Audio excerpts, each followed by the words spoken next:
ఎదుటి వారిని ఎండబెట్టి తాను మాత్రం చల్లగా ఉంటే చాలనుకునే మనస్తత్వం మన సీఎం కిరణ్ కుమార్ రెడ్డిది.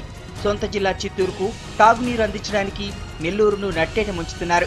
కండలేరు రిజర్వాయర్ నుంచి పైప్ లైన్ ద్వారా చిత్తూరుకు 10 టీఎంసీల నీటిని తరలించేందుకు రంగం సిద్ధమైంది.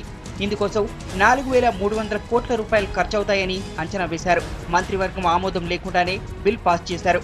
ఆర్థిక మంత్రి ఆనం చేత 2,000 కోట్లు రిలీజ్ అయ్యేలా ఉత్తర్వులు జారీ చేయించారు.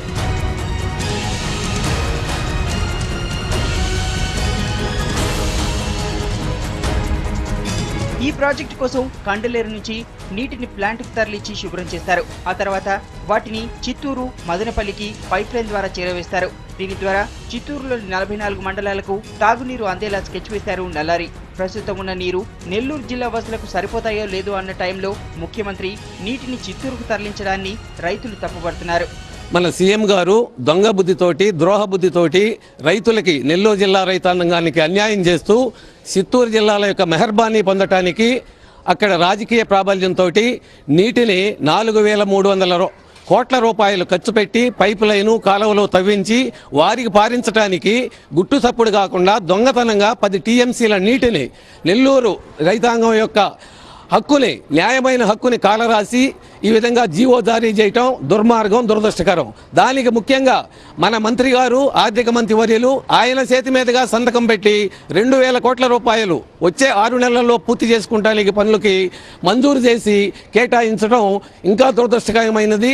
లోగడ ఇదే మంత్రి గారు ఎన్నో పర్యాయాలు ఈ నీటిని ఎక్కడికైనా ఇవ్వాలంటే అడ్డుపడి కలతకి టుపాకీ పెట్టుకొని కాల్చుకుంటానని చెప్పిన రోజులు కూడా ఉన్నాయి.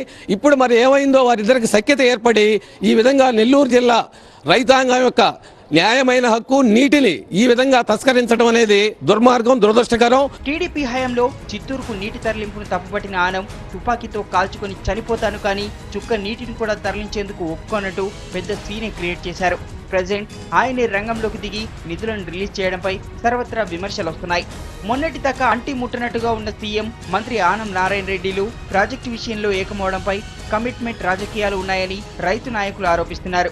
ఎవరికి తెలియకుండా ఒక జీవోని పాస్ చేసిన ముఖ్యమంత్రి మన జిల్లా మంత్రి గారు అయినటువంటి రామనారాయణ రెడ్డి గారు తెలుగుదేశం గవర్నమెంట్ ఉండగా ఒకసారి నిరాహార దీక్షలు చేసి రివాల్వర్తో కాల్చుకుంటాను, బయటకు నీళ్లు పంపిస్తే గొడవలు చేసినటువంటి వాడు ఈరోజు మనకి ఆర్థిక శాఖ మంత్రిగా ఉన్నారు. ఇప్పటికే ఈ నీళ్ళని వచ్చే నీళ్ళని ఈ నీళ్ళని కానీ చిత్తూరు జిల్లాకి కానీ తీసుకుపోతే పూర్తిగా నెల్లూరు జిల్లాకి ఇబ్బంది వచ్చే రోజులు ఉన్నాయి. నీరు లేక పంటలు ఎండుతుంటే ముఖ్యమంత్రి తన సొంత జిల్లాకు నీటిని తరలించడం ఎంతవరకు న్యాయమని ప్రశ్నిస్తున్నారు సింహపురి రైతులు.